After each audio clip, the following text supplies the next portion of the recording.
ভালোবাসি ওরে প্রাণে প্রাণে মিশামিশি গাই বাউলের গান প্রাণে প্রাণে মিশামিশি গাই বাউলের গান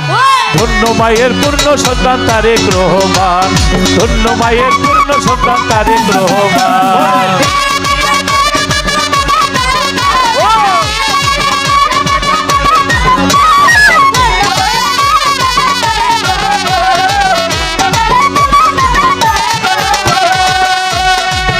হবে বাংলাদেশের প্রধানমন্ত্রী